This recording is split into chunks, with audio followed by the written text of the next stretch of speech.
pulled up to the shul, and I said, you know what? I miss this place. There is a sincerity here and energy in this shul and in this community that is something very beautiful that I wish I could bottle and bring back with me to Beit Shemesh.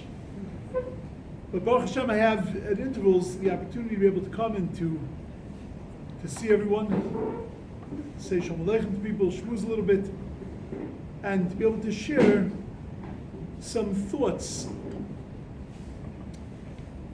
in preparation for Rosh Hashana. I think when it comes to Rosh Hashana,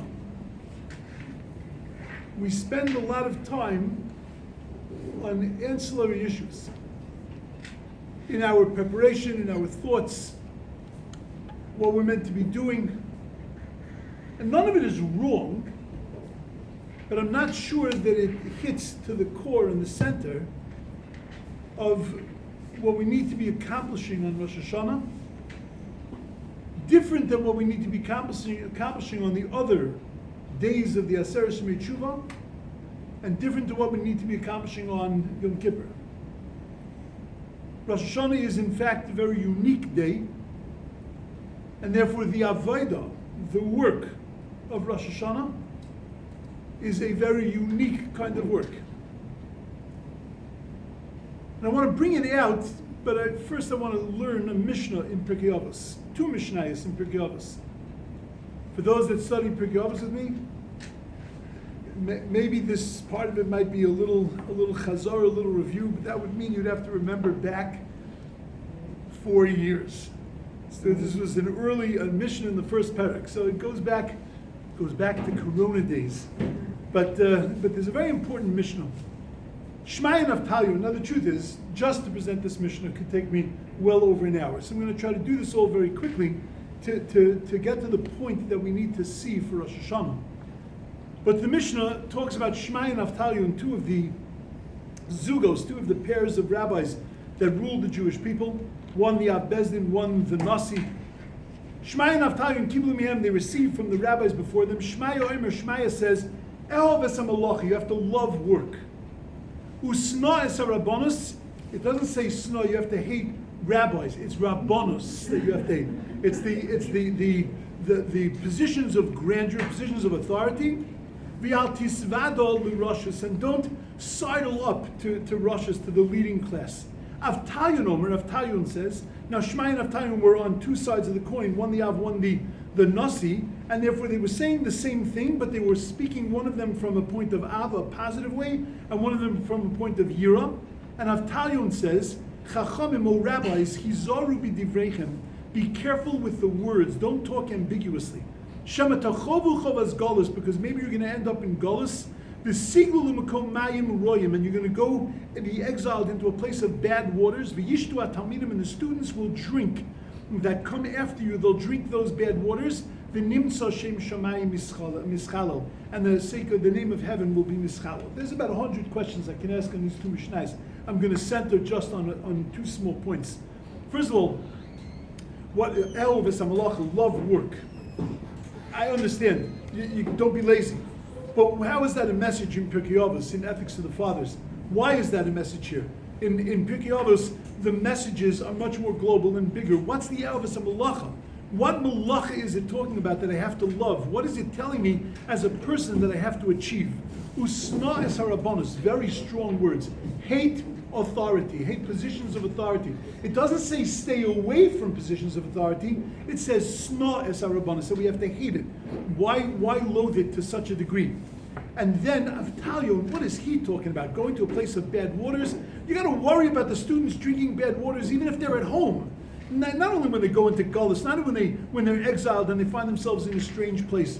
So why was he talking about what they were going to drink, and that there was going to, the name of the sake of heaven was going to be mischalo, was going to be desecrated? What exactly is going on here? To understand this mission, I want to take us now further afield, and I want to talk about the mitzvah of Shemitah. Shemitah, we know, and I'm a year late, but Shemitah, we know that God promised when he told us that every 7 years we have to let the land lie fallow, he promised us that in the 7th year, when we question and we wonder, what are we going to eat? God says you have nothing to worry about. Because you're going to have enough to eat in the 6th year, you're going to have enough, it's going to produce enough for the 6th, the 7th, and the 8th year. So nowadays, farmers that keep Shemitah can track, if they look very carefully in their books, they can track and they can see the miraculous intervention of God, and they see the hand of God, that they've gotten enough, either enough in the 6th year for the 7th and the 8th, or they a normal crop in the 6th year, but it lasts to the 7th and 8th. But in the time of the Torah, it was an automatic payout. You saw it with clarity. There was no, you didn't have to scratch your head, you didn't have to wonder, is God's promise coming through? It was very clear to everyone that God's promise was there. We know that we spent 70 years in exile between the destruction of the first temple, destruction of the second temple. And our rabbis tell us that what was those 70 years of exile? They were because of the 70 Shmitos that we had desecrated. During the period of the first temple, during the period of when we were in the land of Israel, we desecrated 70 Shmitos. We didn't keep them. And therefore we had to pay for that. We had to be cleansed for that through the 70 years of exile. Why 70 Shmitas? Why not 10 Shmitas? If we were exiled for 70 years... It was one Shemitah for 1 year for every Shemitah. That would make it 10, wouldn't it? 10 Shmitas? 1 year for every Shemitah. If there were 70 Shmitas that we didn't keep, 70 cycles. 70 cycles of 7. It was over a period of 490 years. The Beis Hamikdash was 410, but then there was a period of time before it. So over that period of time, so that's why that's what we were suffering for. But wait, it doesn't make sense. That's not the problem. That doesn't make sense. What doesn't make sense is, why would somebody not keep Shemitah? If God came along and promised you that in the 6th year you're going to get enough in the 6th year for the 6th, 7th, and 8th year, and you see that with your eyes, the first Shemitah, why would you give that up, the second Shemitah? What could possibly motivate you? I can understand when God says, if you keep this, Leman, in order that your life will be made better in the world to come. Shkayach, you say, world to come. When I get there, I'll worry about it. Like, I can't see that now. There's no meaning in my life. But when I tell you that I promise you, keep this mitzvah, and it's going to be cold cash in the bank, you're going to see it right there, why wouldn't you keep Shemitah? It doesn't make any sense that we would have desecrated Shemitah, that we wouldn't have kept it. So let me tell you an amazing thing. We understand that Adam la'amel yulad, that a person is created to work, and that HaKadosh Baruch Hu put us here in order to be able to work and to be productive. And the truth is that productivity is the definition of who we are. We have amazing talents. We have smarts. We have personality. We have those that can draw, those that can sing. But that doesn't define who we are. What we do with those talents, that's who we become. That's the definition of who we are. When I take those talents that God gave me and I use them to produce something, I use them to make something, then I'm identifying who I am, and this is who I am and what I represent. We can be productive either in spiritual things or we can be productive in material things. And the truth is that this was the subject of the machlokes, of the disagreement between Rabbi Shimon bar Yochai and Rabbi Yishmael. Rabbi Yishmael said that a person has to engage both in work and in learning. Most of the day in learning, he has to be able to take care of himself, to be productive in his work, but he has to work in the world. And comes along Rabbi Shimon bar Yochai, and Rabbi Shimon bar Yochai says, you're making a mistake. Says a person has to just be engaged all day long in the learning of Torah, in spiritual pursuits, and don't worry. the material things will come. And the Gemara says that many did it like Rabbi Shimon Bar Yochai and failed. Why? What's the real machlokes between Rabbi Shimon Bar Yochai and Rabbi Yishmael? Rabbi Yishmael saying learning all the time is not important. There are enough psukim that even Rabbi Yishmael understands that learning, that any second that we have an opportunity to learn, we're meant to be learning. Rabbi Yishmael understood human beings. Rabbi Yishmael understood the average human being, not the spectacular human being, not the Yotzei min haklal, but he understood the regular human being. And the regular human being needs to see things in front of him in order to feel productive, needs to see that he's achieved something, that he's made something, done something.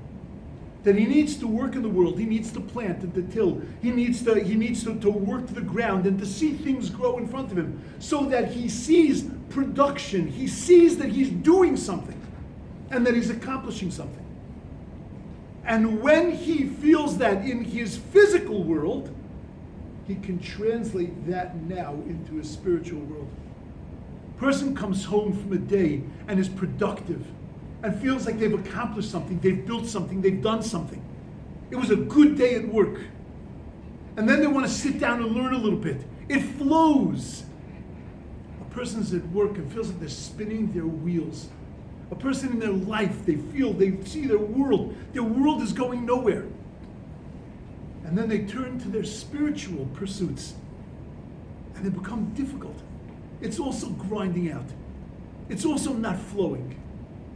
Rabbi Yishmael understood that sometimes we need to pour ourselves in to teach ourselves how to relish in our productivity. We need to do it first in the material world and then we can translate it to the spiritual world. Shimon Bar Yochai held, no, do it in the spiritual world and you'll be fine. Those 70 years of Shemitah, what were we turning to people to do? We were telling them, don't be productive this year.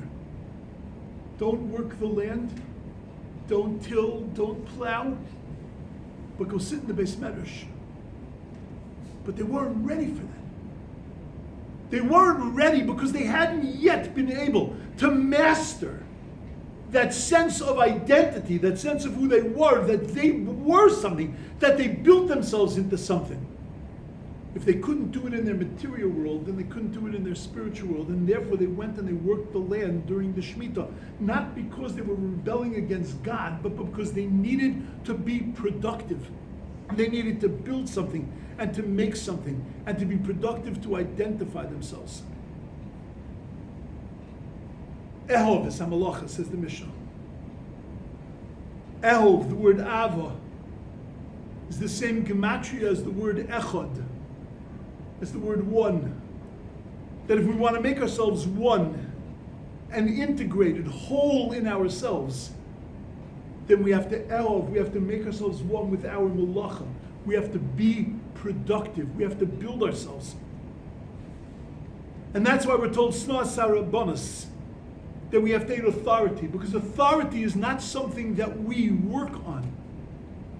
Authority is something that is conferred on us by other people. You give me authority over you. I don't work on getting authority.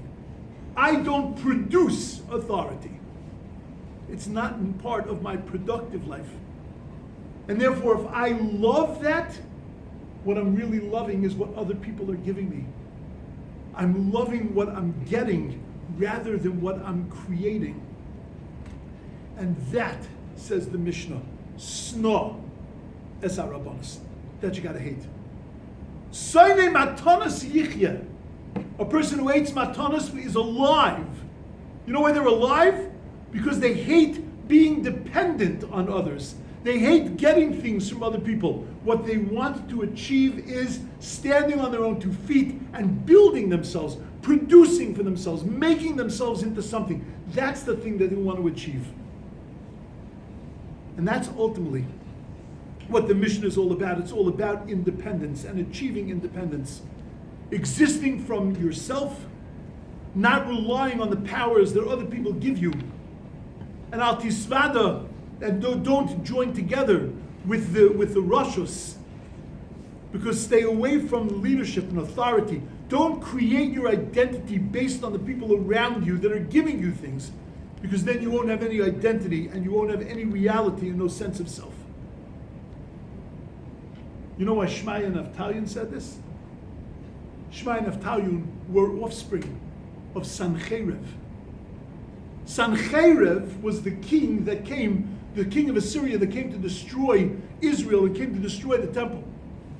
But he was a genius. He decided not to destroy them, but rather what he was going to do is he wanted to build an empire. Well, the one way to build an empire is to kill anybody that doesn't want to be part of that empire. The other way is to weaken them. And the way you weaken them is you take away their identity. And what Sancheiriv did was he took people from here and he put them over there. And he put people from here and he put them over there. And that's how we have the exile of the 10 tribes. And that what Sancheiriv did was he took away our identity, our sense of self. They were particularly sensitive to this. And they saw this as the downfall of their generation. And they turned to their generation and they said that your focus has to be on building yourself independently, making yourself into something, finding who you are and being productive, building yourself up. Avtalion says, be careful with your words. Because Avtalion says that somebody who has a sense of independence can create independent students. But somebody who has a sense of shrora, somebody who has a sense of authority, they're all about authority, they're all about dogma, is going to create students that are not going to be able to stand on their own 2 feet. Students that have no sense of identity. Students that do things, but are not necessarily what they do. Have not necessarily become the things they do. Because all they're doing is following what their teacher has told them. But they haven't learned to do it on their own. And it's no different with children. When we see the next generation often collapsing, a lot of it has to do with the education, both at home and in school, that they've received. That it was an education that unquestionably shaped them to do, but not to become. Not to create themselves. Not to work on themselves and to establish themselves.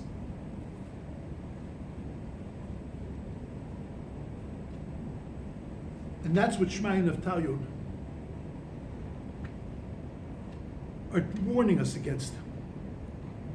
That the whole point of everything that we do is so that we make ourselves and we achieve the things that we do in order to protect us from a thing called Nama de Kisufa. Nama de Kisufa means the bread of shame. When you receive something for nothing, so then it's worth nothing.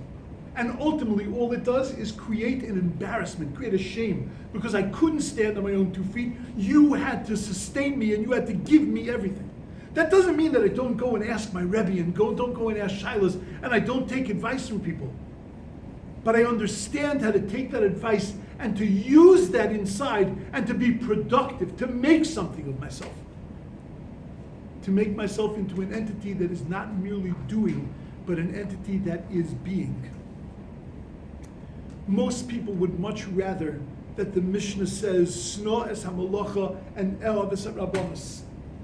Many people would be much happier if I didn't have to work. I didn't have to work on myself. I didn't have to be cognizant of myself. And I could just rely on others giving me and spoon feeding me everything.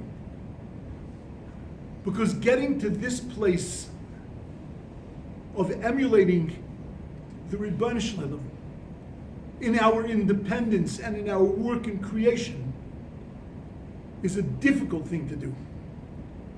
And it involves making incredible demands on ourselves. To get to places and to reach heights that we never considered before involves taking responsibility for our time and our actions and taking control of our attitudes. And it's meant to be our life's goal.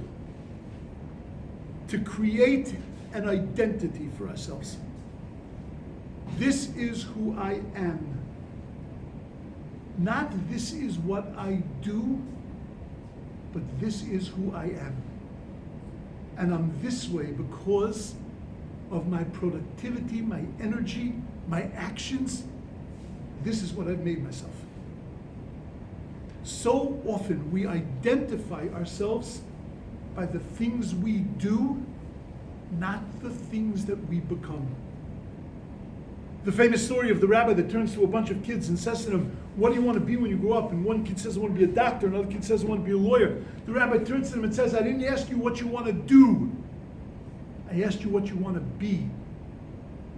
And that's the reason that Chazal tells, that the Torah tells us, that Rivka loved Yaakov. Yitzchak loved Esav because of what he did. And therefore that love in the past that love was written in the Torah in past tense. Rivka loved Yaakov because of who he was. And therefore that was Oheves, that was a love now and a love in the future. That was a love that was constantly rejuvenating. Because it was about what he was, not about what he did. So Chreinu L'chayim. Melech Chofetz B'chayim. V'kosveinu b'sefer HaChayim L'mancho Elokim Chayim. I can pretty much guarantee that when you say that line on Rosh Hashana and the Aseret Shmei Tshuva and Yom Kippur, provided of course that you remember, but then when you say that line, you're thinking, God, give me life. My best friend, my good friend, is not feeling very well. God, give us life. Give life to the Jewish people. Give life to us. It's not about that. Because life, breath, living another year, that's later. Uchsov l'chaim tovim kol b'nei brisecha. B'sefer chayim bracha v'shalom. That's in the end of the Shmoneh Esrei.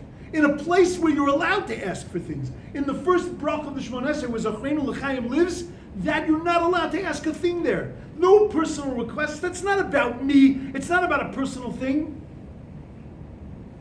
But what we're saying is that God, let me be zoicha to real life.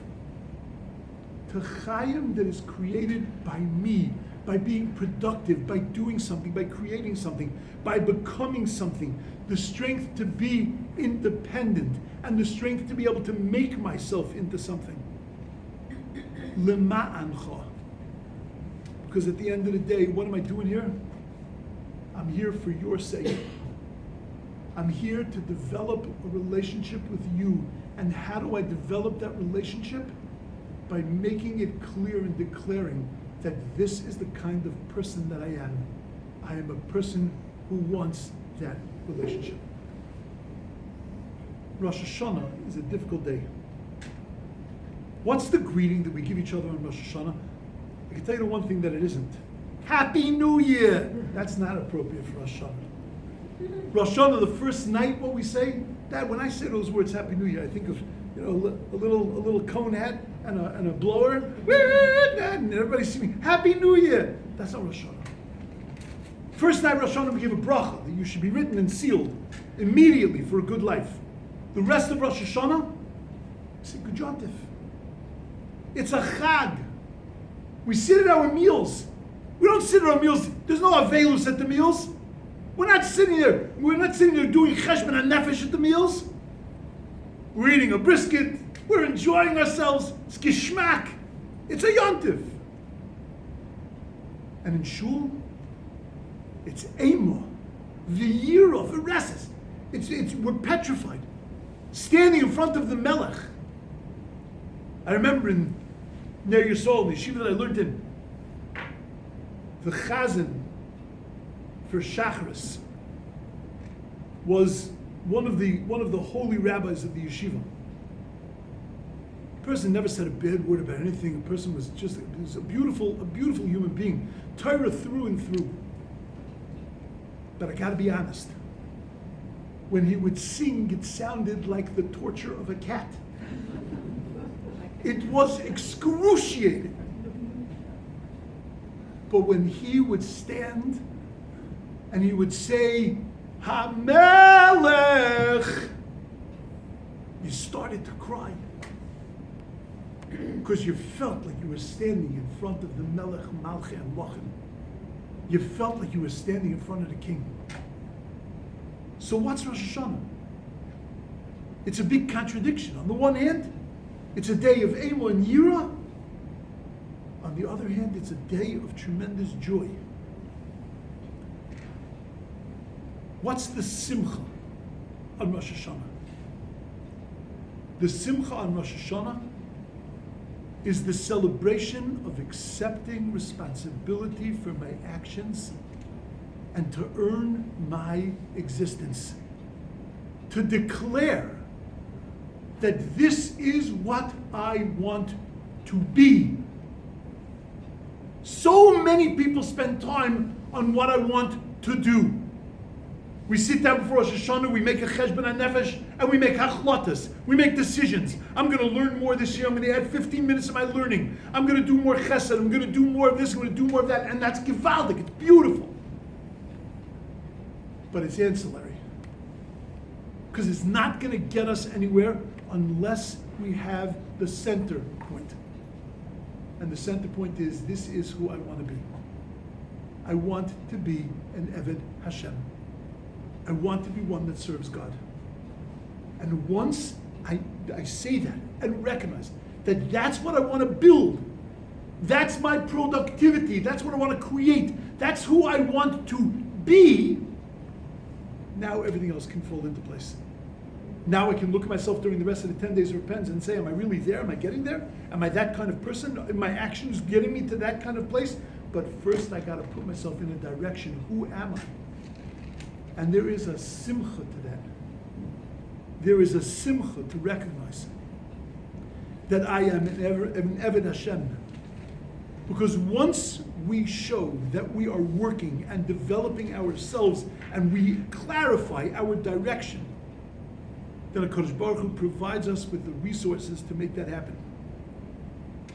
The joy of the Yom Tov is reveling in the fact that we want to make our thoughts and actions accountable, and that we have a desire and a drive for greatness, and that we're willing to push ourselves beyond our comfort zones because we know exactly what we want to be. You know, there's a minhag of Rosh Hashanah not to sleep. First day of Rosh Hashanah. Thank God my teachers taught me that rabbis, chazonim, and shofar blowers are exempt. But for the rest of us, why can't you sleep on Rosh Hashanah? Oh, so you know, you've been told, because you'll have a shluffy year. Really? Because you sleep on Rosh Hashanah, you can have a sleepy year? Oh my gosh. What does it mean if you overeat on Rosh Hashanah? What's that going to do to you? What does that mean? You know what it means? You know what HaKadosh Baruch Hu is doing on Rosh Hashanah? You know, I got to tell you that HaKadosh Baruch Hu, I'm sorry, Lahavdol Alfei Avdolis, please don't be insulted by what I'm going to say, but HaKadosh Baruch Hu is not Santa Claus. What I mean is that he's not sitting there with every boy and girl on his lap, on his knee, and saying, were you a good boy this year? That's not what's happening. HaKadosh Baruch Hu is looking at us, Ba'asher Hu Sham, where we are at that moment. Right now, 10:15, Rosh Hashanah morning, where are you? Are you standing here declaring that this is who I am and who I want to be? Or are you in bed in your jammies, having a good shuluf on Yom Tov afternoon? Are you sitting with a book? Are you sitting with the people you love and schmoozing about life and about important things? That's what HaKadosh Baruch Hu wants to see. Where are you now? That's the reason why. Do you ever wonder about this simonim thing? Many people have a custom, we come home from shul, and we have a list, and it's so interesting. Art school's got one list.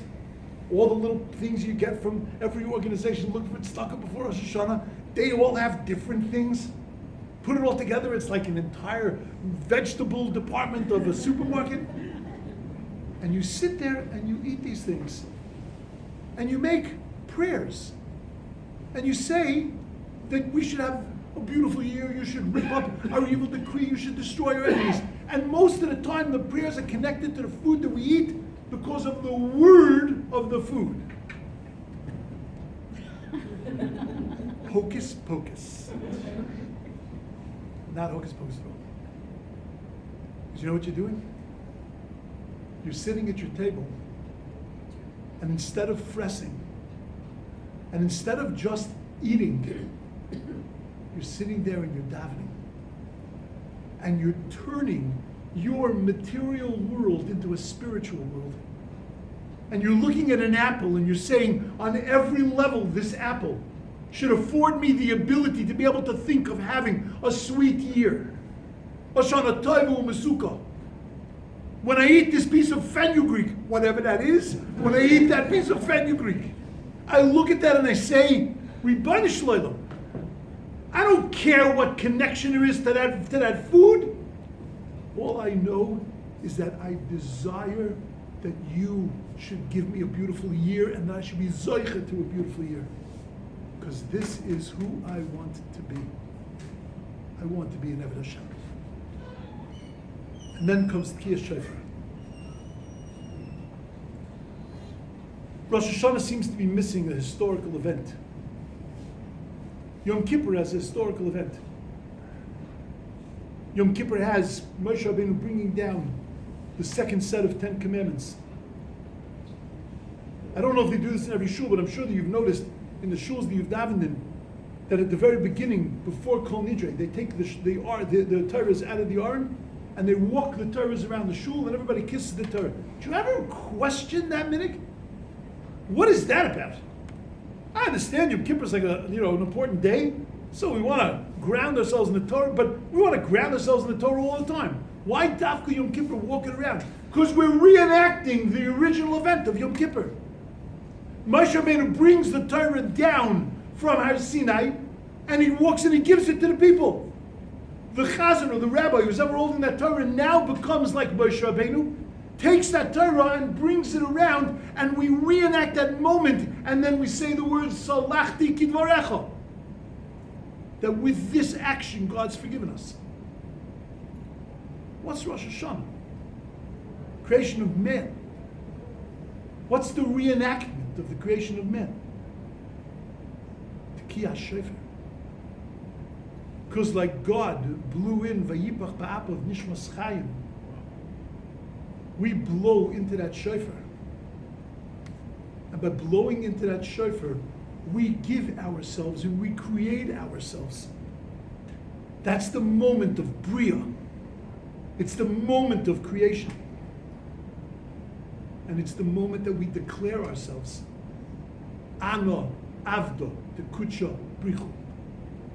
This is who I want to be. A servant of the Master of the universe. That's the preparation, and that's the focus of Rosh Hashanah. Making sure that I draw together all parts of my life to make sure that what is my focus? My focus is becoming an Eved Hashem. It's my desire, it's my bakasha, shivti beveis Hashem kol yemei chayai. This is what I want to be. I don't understand most of the words in Rosh Hashanah davening. I don't understand exactly what we're doing. But I know that I'm standing in front of the Master of the universe and declaring him my Melech, and therefore setting my life as his subject. And that's all I need to know for Rosh Hashanah. The rest of the Aseret Shemei Tshuva, we'll fix things. We'll work on things. We'll make sure that all the things I do fit in with my mission statement. But let me declare myself in Rosh Hashanah. This is who I am. Let me recreate myself on Rosh Hashanah.